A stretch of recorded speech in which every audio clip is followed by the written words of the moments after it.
মূল রান্নায় দেখুন গ্যাসে কড়াই বসিয়ে আমি 2 চামচ সাদা তেল গরম করে নিয়েছি।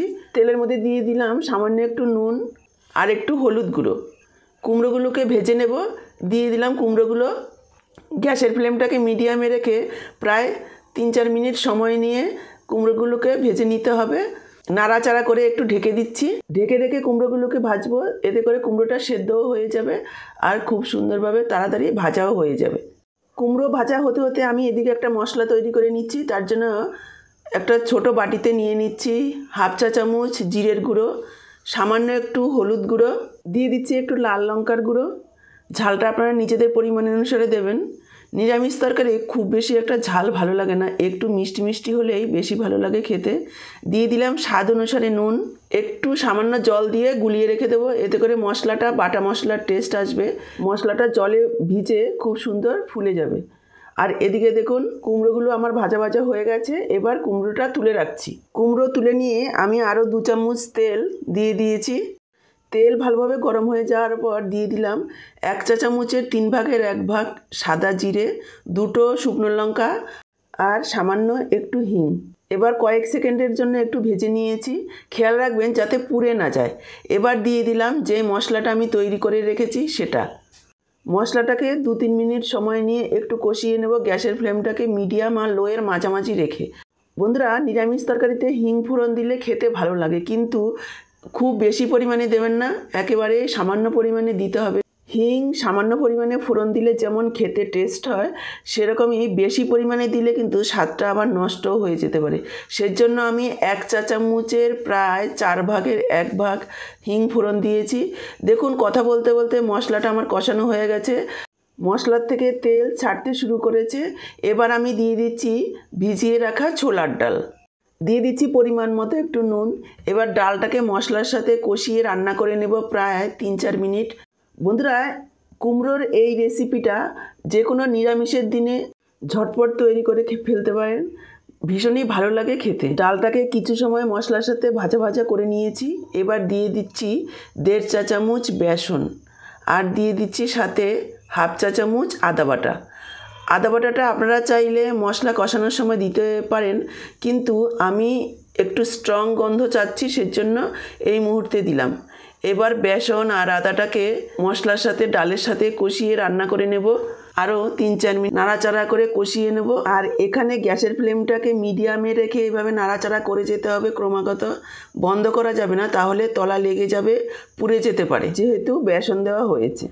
আপনারা চাইলে বেসনটা নাও দিতে পারেন, কিন্তু দিলে খুব সুন্দর একটা টেক্সচার আসবে, খেতেও ভীষণই ভালো লাগবে। দেখুন বন্ধুরা, প্রায় 4-5 মিনিট আমি এইভাবে বেসন ডালের সাথে মশলার সাথে কষিয়ে নিয়েছি। এবার দিয়ে দেবো জল।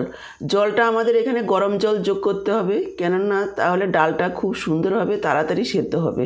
গরম জল দিলে আর ঠান্ডা জল দিলে কিন্তু ডালটা সেদ্ধ হতে একটু বেশি সময় লাগবে।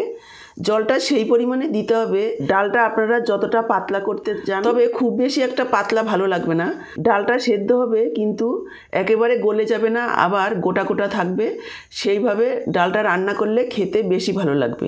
দেখুন জল দেওয়ার পর আমি নাড়াচাড়া করে মিশিয়ে নিয়েছি।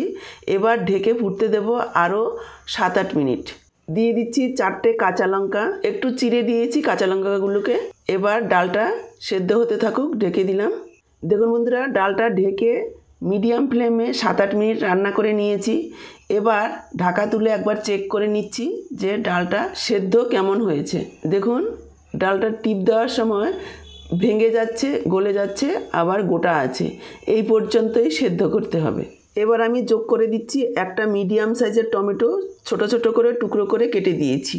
টমেটোটা চাইলে আপনারা মশলার সাথে কষিয়ে দিতে পারেন, কিন্তু তখন দিলে টমেটোর যে একটা টক ভাব আছে, তাতে করে ডালটা সেদ্ধ হতে বেশি সময় লাগবে। দিয়ে দিলাম 1/2 চা চামচ চিনি। আপনারা যদি চিনিটা অপছন্দ করেন তাহলে স্কিপ করবেন, কিন্তু দিলে খেতে ভালো লাগবে, যেহেতু টমেটো দেওয়া আছে স্বাদের ব্যালেন্স হবে। দিয়ে দিলাম স্বাদ অনুসারে নুন। এবার দিয়ে দিচ্ছি ভেজে রাখা কুমড়ো। আরও একবার হালকা হাতে সব কিছু একসঙ্গে মিশিয়ে নেব। এই মুহূর্তে দেখে একটু চেক করে নেবেন, যদি আরও পাতলা করতে চান তাহলে গরম জল যোগ করে দেবেন। এটা কিন্তু যত ঠান্ডা হবে তত বেশি শুকনো হতে থাকবে, যেহেতু বেসন দেওয়া রয়েছে। আরও ছোলার ডাল জল টেনে নেবে। তারপর ঢাকা দিয়ে লো ফ্লেমে আরও 3-4 মিনিট রান্না করে নেবে। এই রেসিপিতে কুমড়োর ডাল সব কিছুই খুব সুন্দরভাবে গোটা গোটা থাকবে, একেবারে গলে যাবে না। বেশি গলা গলা হয়ে গেলে খেতে ভালো লাগবে না। দেখুন বন্ধুরা, প্রায় 3-4 মিনিট রান্না করে নিয়েছি। এবার দিয়ে দিচ্ছি কিছুটা ধনেপাতা কুচি। আরও একবার মিশিয়ে দেব আর চেক করে নেব নুন মিষ্টিটা কেমন হয়েছে। স্বাদ অনুসারে যদি প্রয়োজন হয় দিয়ে নেবেন। তারপর গ্যাসটা অফ করে দিয়ে 5 মিনিট ঢেকে রেখে দেবো। এতে করে ধনেপাতার গন্ধটা ভালোভাবে মিশে যাবে। দেখুন বন্ধুরা, 5 মিনিট পর ফিরে এসেছি। ফাইনালি একবার দেখিয়ে দিচ্ছি কতটা লোভনীয় হয়েছে দেখতে, খেতেও অসাধারণ হয়। অবশ্যই একবার আমি যেভাবে স্টেপ বাই স্টেপ রান্নাটা করলাম আপনারা করে খেয়ে দেখবেন, আর বাড়িতে করলে একেবারে জানাতে ভুলবেন না যে আপনাদের কেমন লাগলো। আমি এবার সার্ভ করে দিচ্ছি, খাওয়ার জন্য একেবারেই রেডি। আজকের এই কুমড়োর রেসিপিটা ভালো লাগলে অবশ্যই লাইক করবেন, বন্ধুবান্ধবদের সঙ্গে প্রচুর শেয়ার করবেন। আর আপনি যদি নতুন দেখছেন অবশ্যই চ্যানেলটাকে সাবস্ক্রাইব করে চ্যানেলের পাশে থাকবেন, বেল বাটনটা অল করে দেবেন, তাহলে আমার দেওয়া এরকমই নিত্য নতুন রেসিপির আপডেট সবার আগে আপনাদের কাছে পৌঁছে যাবে। তাহলে আজকে এই পর্যন্ত, আবার দেখা হবে এরকমই দারুণ টেস্টি কোনো রেসিপির সাথে।